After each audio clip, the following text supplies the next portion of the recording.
Hello guys, tago-OJT tayo. Inaayos natin tong backhoe. Nagamit ko pa siya ng halos isang araw. Bali, dalawang magkaibang araw pero isa half day lang. Nawala ng dala yung mga hydraulic niya. Tino-troubleshoot natin. Ito yung pinaka-pump yung naano natin, nakita natin na may diferensya. Hindi na siya sumasabay sa ikot ng makina. So, tatanggalin natin itong mga cover na to para itong pump. Yan. Ito parang OJT.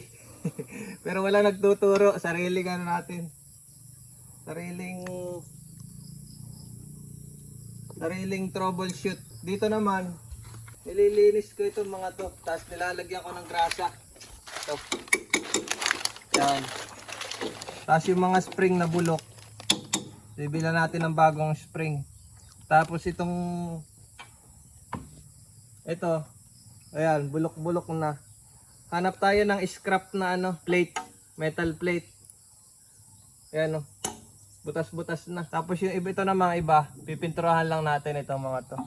So yun, hindi gumagana yung mga mga controller niya, yung mga kamay. Duwat nasira nga yung pump. So tinatanggal ko tong mga cover para puntahan natin na maayos yung pump. So yun lang sa OJT ko.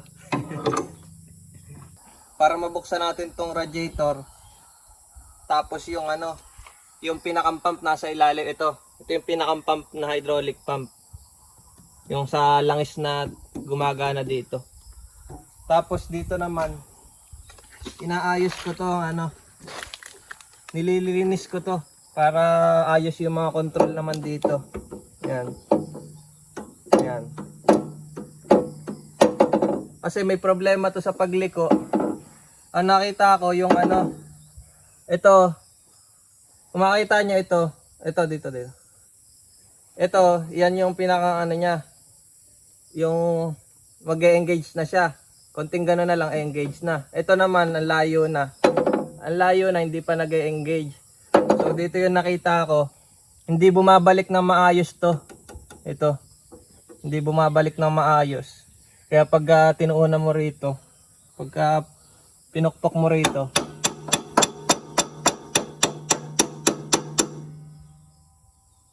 ayan, pantay na sila nitong isa. Ito, tingnan nyo. Ayan, dyan, nag-e-engage na dapat siya.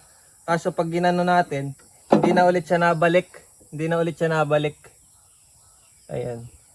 Yan yung naging problema dito. Tapos yung mga spring na bulok. Lilinisin natin to. Meron naman tayo dyan yung natin. Yung knapsack power sprayer. Pwedeng ipan-jet wash dito. Tapos aalagaan na natin sa grasa. Tapos yung flooring nga nito, ayan. Pipinturahan natin yung mga pwede pa.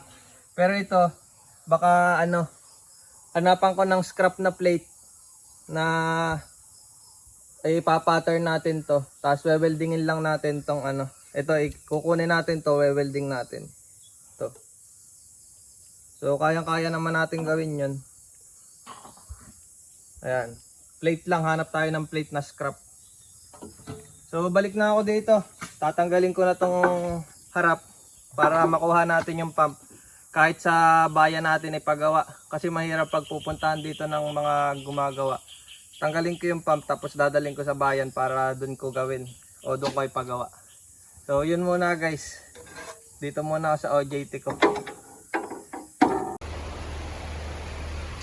So ayun guys, tatanggalan natin yung hydraulic pump.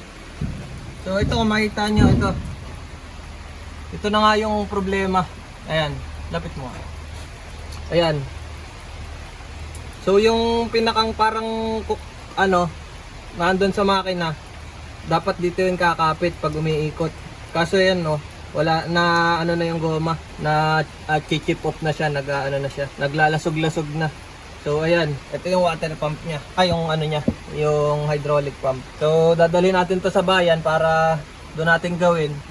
Tingin tayo sa Shopee kung may mga piyesa o kaya doon sa Lucena sa mga auto supply doon. Sana may ganitong mga goma, mga piyesa. Okay lang sana kung goma, pero kaso may siya May kasama siyang bakal na doon siya nakadikit yung goma. So sana may mahanap tayong ganyan para makabit ulit natin agad. Tapos maitabi natin dito sa sa tabi ng bahay. Tapos lalagyan natin ng bubong, doon natin naayusin kasi medyo masama yung pwesto doon sa napagsiraan. Naandar naman siya kasi yung mga nakababa. Yung backhoe tsaka yung bulldozer.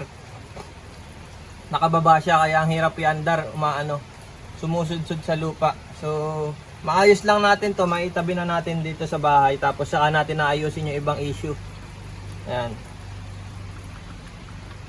So yun lang guys, iuwi na natin to sa bayan tapos sa next time yung ibang sira. So yun lang muna guys, maraming salamat sa panonood.